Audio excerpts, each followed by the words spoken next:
So here we are, not even a week later, on February 19th, stealing alcohol from the Norway Quick Stop. I am an American non-citizen national that's defined in the United States Code. And I do believe that underneath copyright, once my name is copyrighted through the Daily News, once I put that copyright on your paperwork, that's something called copyright impoundment. That means that under Erie Railroad versus Tompkins, the fictitious entity under due process of law does not apply to my sui juris living being. I don't understand how I can tell you that I'm an American national and you can hold me in a county jail under bond, especially today when I was arrested on a larceny under $200. Somebody changed case prefixes and the warrant. All right, guys. Today we've got a sovereign citizen back at it again.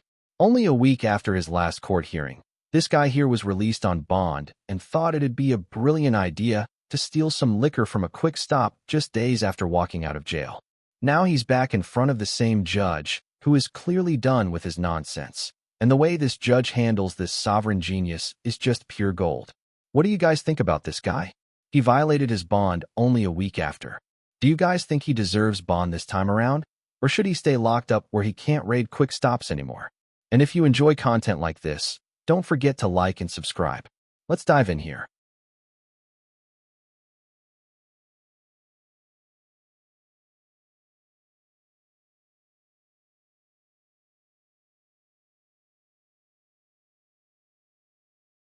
Uh, 247819 SM, Mr. Peltola appears from the Dickinson County Jail. The Counsel appellation at known as Drew James Peltola appears before you as an hold on, entity. hold on a minute. Just let me make the appearances, and I'm going to give you the floor, okay? In regard to the matter, Nancy Schaub is here as both his counsel on the underlying file on 247819 SM, as well as the first bond violation. She's here as CAFA counsel on bond violation number 2 in this file, as well as a new file of 7831 SM. Kristen Cass is here on behalf of the prosecutor's office. Drew Peltola, I'm going to give you an opportunity now to say whatever you want to say. Go ahead. I was trying to get a ride to court this morning. This bond violation. Wait, sir. I don't want you to talk about the underlying charges. I wanted you to say whatever you wanted to say. I thought you started to say some sovereign citizen information that you wanted to make a record of. I am an American non-citizen national that's defined in the United States Code. And I do believe that underneath copyright, once my name is copyrighted through the Daily News, once I put that copyright on your paperwork. So this sovereign citizen just pulled out the "I copyrighted my name" card, thinking it's his golden ticket to dodge charges. Here's the deal, though. Sovereign citizens use this tactic because they believe that by copyrighting their name, they can just stop the government from using it in legal documents, like it's some kind of loophole to opt out of the system. They actually think courts are secretly businesses, and by owning their name, they can block the charges. The logic behind it is rooted in conspiracy theories about the legal system being corrupt and just based on contracts. This argument has been debunked so many times, I seriously don't know how they're still using this. It's like trying to argue gravity doesn't exist anymore because you don't agree with it. It's just not how reality works. Is this guy just dumb, or does he actually believe this will save him? I honestly can't tell here.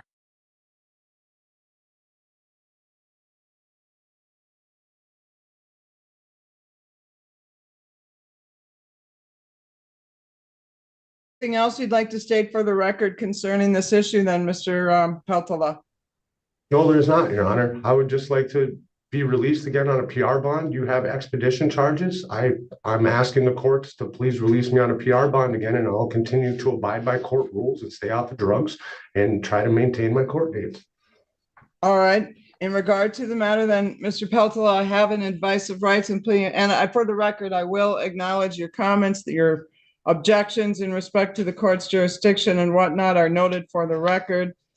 All right, concerning the matter then, I have some concerns regarding Mr. Peltola. He seems to be on a spiral.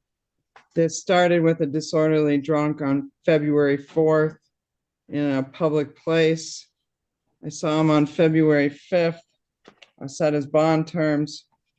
I saw him back on February 12th, with a .236 on a preliminary breath test. I set bond at that time on the bond violation, and the underlying. And the reason I told him then that I was going to give him the break is that normally I see people in between, they get arraigned, I give them the warning, and then they come back on a bond violation. He had not had the warning in between because he violated his bond so quickly that I saw him all at once. So I told Mr. Peltola at that time that I would set the bond at a 1,000 PR, but understand that if he came back again, he would leave me no opportunity or new choice.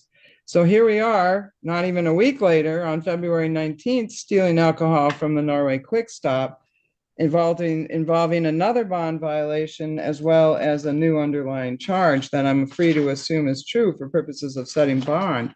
So for purposes of setting bond today, then for the following reasons, and in regard to his Wisconsin matters, very serious matters, he's got 2 felonies pending in Brown County from 2023. The first one alleges possession of narcotic drugs, a felony, possession of a controlled substance on or near certain places with a modifier, carrying a concealed knife, possession of drug paraphernalia. That case has been pending through for quite some time. And he has a court date for a status conference scheduled for February 26th at 11 a.m. Then, so the date of this offense was filing date of 2/10 of 2023. He's got a filing date of March 15th of 2023 in Brown County, another felony alleging bail jumping as well as possession of drug paraphernalia. Likewise, that has a court date at the same date and the same time as the other pending felony. I think that is part of the other pending felony. They charge it as a separate offense, but It's a separate case. Total separate case, total separate charges, total separate bond, total separate court dates. This is file 23 CF 448. The first one is 23 CF 240. So in respect to the matter, my point being for purposes of setting bond, Mr. Peltola has some substance abuse issues going on. He's got numerous cases pending in Wisconsin as well as now here. In regard to the matter, Mr. Peltola, I'm going to direct you to talk to your lawyer. I'm setting bond concerning the new theft case. Then the conditions are going to be as follows. Mr. Peltola may not enter into the Norway Quick Stop as a condition of his release. He is not to purchase, possess, or consume alcohol or non-prescribed controlled substances. Mr. Peltola is subject to random PBTs and drug screens. Mr. Peltola may not go in any businesses that sell alcohol for use inside, such as bars and taverns. Recreational and medicinal marijuana use and possession are prohibited until or unless further order of the court. Conditioned on him signing that waiver of extradition, which I do have in the file, I will allow him to go back and forth to Wisconsin for purposes of court hearings and or meeting with his attorney. Why isn't this judge throwing the book at this sovereign citizen? Like, seriously, I don't get it. This guy clearly has no respect for the law. He's out here pulling stunts like stealing from quick stops and trying to copyright his name as if it's going to make him untouchable. People like this guy are dangerous because they're not just breaking laws. They're rejecting the entire idea of accountability here. Letting them out over and over again feels like asking for trouble, especially when they've already shown you they'll just go back out and do the same exact thing or worse. Am I wrong here? Because honestly, I think this guy should be in jail without access to bond. Do you guys agree with that? I mean, should the judge finally put their foot down, or is there something I'm missing here? Let's dive back in.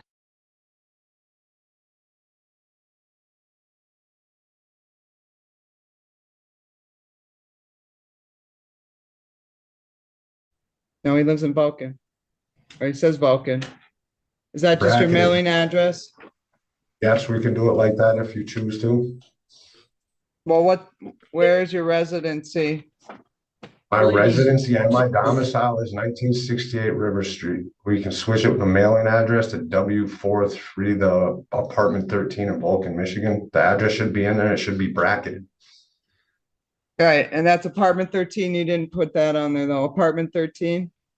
Yes, ma'am. And that's your mailing address though?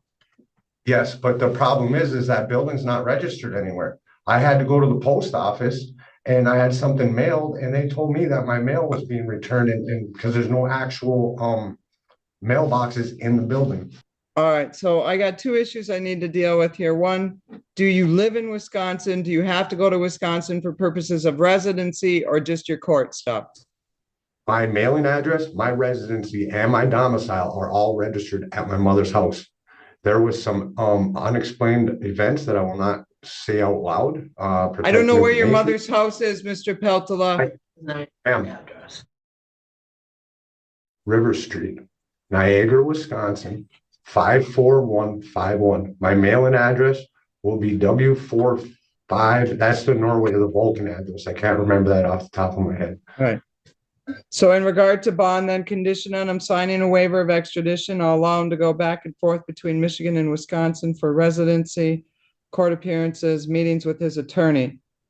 In regard to the matter, if you relocate for any reason, you must provide the court with an updated address and phone number within 7 days of any change. Concerning the amount of the bond on the new retail fraud, I'm going to set that.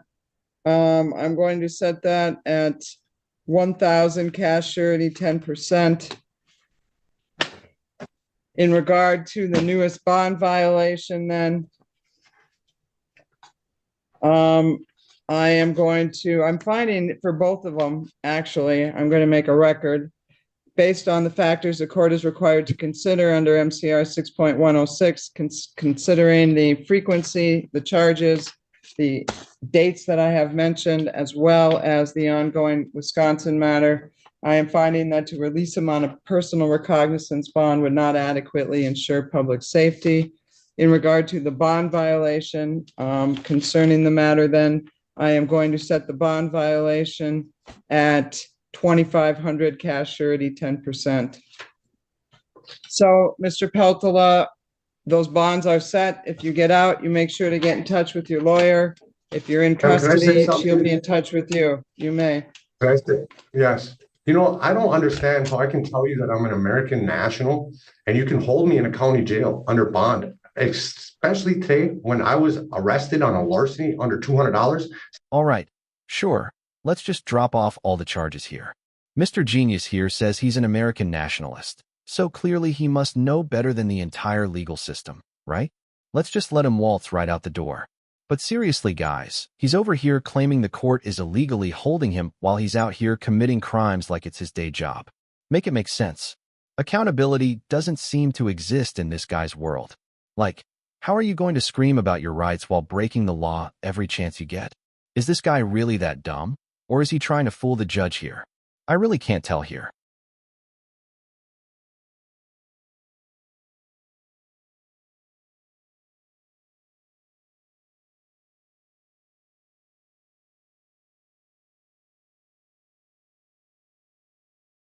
In regard to the matter, you are under the order of the court. You're under the jurisdiction of the court.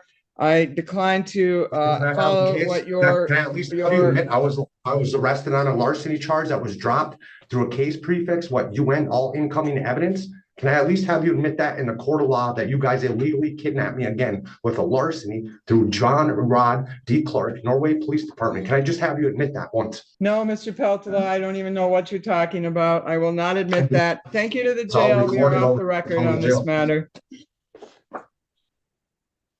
This judge really should have set his bond higher. I mean, let's be real. Does anyone else feel like he's going to post bond and be out here causing chaos in no time? Like, am I seriously wrong for wanting this guy to sit in jail just a little bit longer? He clearly has no sense of self-accountability, and it's honestly wild to think someone like this, who's running around committing crimes and shouting about conspiracies, could be walking the streets again. It's like giving a match to someone who's already burned down a house. Like, why take that risk? At the end of the day, it's not just about the crimes he's committed, it's about the message it sends too. When someone keeps getting let out and they don't even pretend to follow the rules, that makes the whole system look like a joke, and I definitely can see this guy thinks that. And I get that there's a balance between fairness and public safety and all that, but in cases like this, it's a little different. You have to wonder if we're tipping too far in the wrong direction.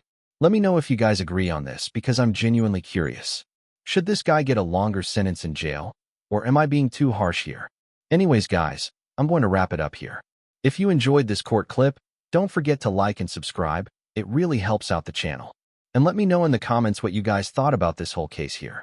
I'd love to hear your guys' takes. And as always, thank you guys so much for watching. I really appreciate it. Take care.